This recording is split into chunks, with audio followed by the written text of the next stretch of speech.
Hello there. What is going on, everyone? Today, I want to talk a little bit about multiplayer in KeyForge and the future of KeyForge. Some things that I think maybe they should think about if they're going to include multiplayer. First off, I do want to remind you guys, if you are new here, I am running a huge giveaway right now. There's still time to enter to win. I'm giving away a Force FX lightsaber in the form of a Amazon gift card. All you have to do to enter that is to be a subscriber and leave a comment on this or one of my videos. Let me know what you think about multiplayer in KeyForge. Is that something that you would like to see? Why and why, if or even if not. But yeah, so basically, this has been a problem in a lot of any of these games that are primarily built to be a one versus one game. Is that what do you do when a third person shows up to play? You know, who has to sit out? It's not as bad in shorter games, but it's still a problem. And I think it's something that could easily be fixed. And it's something that you can easily house rule too, because you can just have people declare somebody to attack or somebody declare someone to steal from.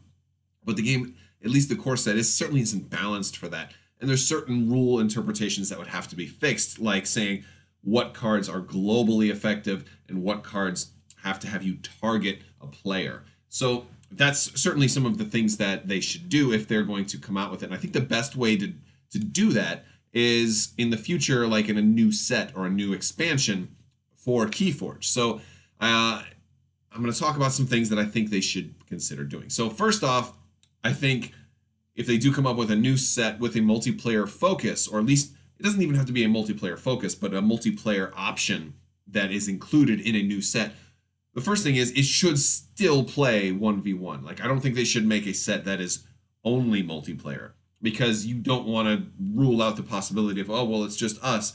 Oh, well, we have to use the old decks. So it should still work 1v1. Even cards, if they're going to even include cards that are like leaning heavily towards multiplayer, like every friendly player except for you does this or something like that, which would have almost no use. I would try to get rid of cards that have no use in a 1v1 game. And so even if there's a card like that's a really, really, really strong multiplayer card, it should at least generate amber. So at least you can do, so it's not completely useless in a 1v1 game. And of course you can have cards that scale with the number of players, so at least they're partially useful in a 1v1 game. So that's something that I would do. The second thing that I would say I should have is it should still work against older decks, so from the original set. So, I mean, and I think that's kind of a given, but I am including it in this list of things that it should have. Because what I would try to get away from is, okay, well, this new set came out, so now it's the only thing that's legal. I hate when something new comes out and then all the old stuff is swept away. And I'm fine if people want to strictly go for the new format, especially in like a sealed events, but it should also legally and mechanically play against the old decks. I would hate for it to be like a whole new game altogether that is incompatible with the existing KeyForge decks that are out there. I mean, there's been a ridiculous amount of success on this game so far, and I would hate for my 70-something decks to all of a sudden be useless overnight. So I would not want them to do that. The next thing I would say, new keywords.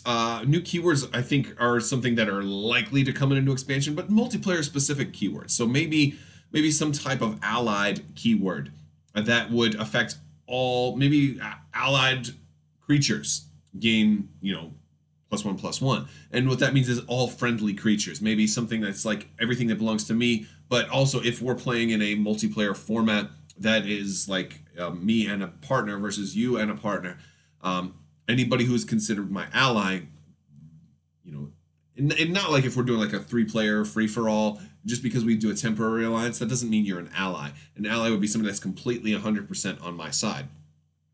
So you could easily have new keywords that deal with that. Same thing, all enemy stuff would be like for you and you and you if you guys are all not on my team. And of course, any other new keywords that are going to work specifically well in a multiplayer game would be very, very welcome. The next thing is new formats. And that's really the biggest thing that would need to be included is not just a multiplayer like, oh, all right, free for all, every player for themselves. And that's great, and that works, and you can have a lot of fun with that. But so many more formats, especially if they're officially recognized, would really open up a whole bunch of new design space for the game. You know, cooperative formats. Maybe 3 of us are going to work together against one big fail condition. You know, two-headed giant, or something like that, where, you know, we're going to work together and you're going to work together. Maybe giant's not going to work because we don't have a life pool exactly, but maybe it's we have to forge 6 keys instead of 3 keys between the 2 of us versus, you know, you guys. So doing it something like an inverse version of that. And of course, I'm borrowing a lot of these from Magic formats, but you know, maybe even one of my favorites from a long time ago was Emperor, where you would have one player as like the Emperor in the middle, and then 2 players on their sides as their wingmen, and then the other team had the same thing. This was like a 3v3, and the Emperor's job was to support the wingmen, so he would play like supporting cards to buff his allies, and then the other guys were more like attackers.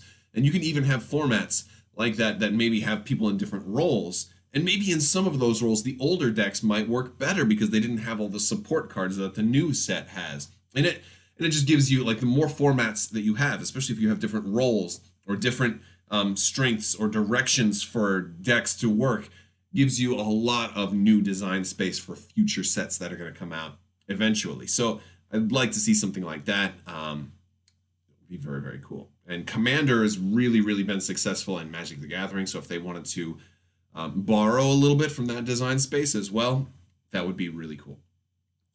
And lastly, new houses. I mean, we've got 7 already. And so, you know, we have 7, or do we have 5? I'm having a brain fart right now. No, we have 7. Yeah, but we have 7 houses already.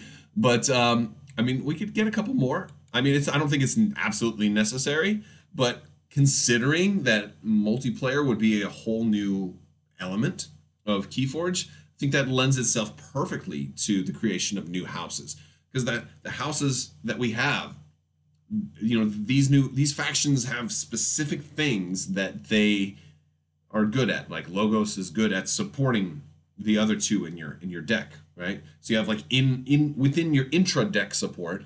Well, maybe you have another house that supports allied players as well as yourself, so it's not a completely useless deck to have, but maybe it wouldn't be so good with Logos, or maybe it would have a very interesting synergy with Logos.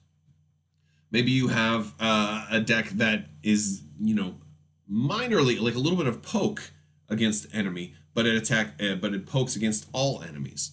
So in a team game, it would be moderately strong because it would hit like maybe 2 enemies or 3 enemies. In a free-for-all game, in like a 1 versus, you know, 6-player free-for-all game, it would be incredibly strong. So, you know, that one would scale with the type of game that you're going to play, but still also be useful in a 1v1 duel, but maybe not super useful.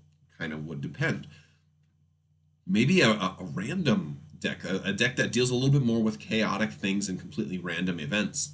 That might not be seen as being that competitively strong, but would be more fun, would be very, very fun in casual games. And maybe if it's, you know, in a 6-player game, every player flips the top card and plays it immediately in player turn order or something like that. Or every player reveals cards from the top of their deck until they get a creature, put it directly into play, shuffles everything back in, you know, like effects that are just very, very random like that.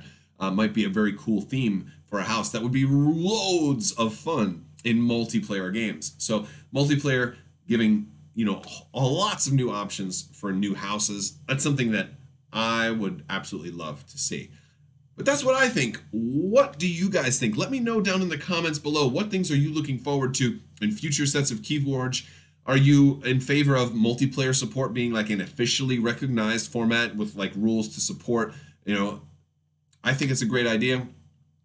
Or do you think that would be a bad idea for KeyForge? Do you think KeyForge should be strictly limited to a 1v1 games, and if people want a multiplayer, let them just house rule it? I see problems and conflicts when people try to house rule stuff like that from time to time.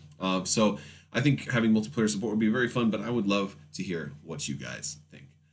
If you like this video, go ahead and give it a thumbs up. Let me know what you think down in the comments below. If you are new, make sure you do subscribe. Click that bell for alerts so you don't miss out on the latest giveaways and announcements and videos. And let me know if you are still waiting to jump onto the KeyForge bus, or if you are playing. It's a very, very fun game, very low cost to entry, That's being said, you can still spend an awful lot on it, but it's a super fun game, and you guys are having fun. I want to thank all my patrons on Patreon. You guys are awesome and definitely help make this all possible. And I do apologize for the different setting. I am still on the road right now, and we'll be back to Florida very, very soon. But for now, I just want to thank you guys so much for watching, and have a great day.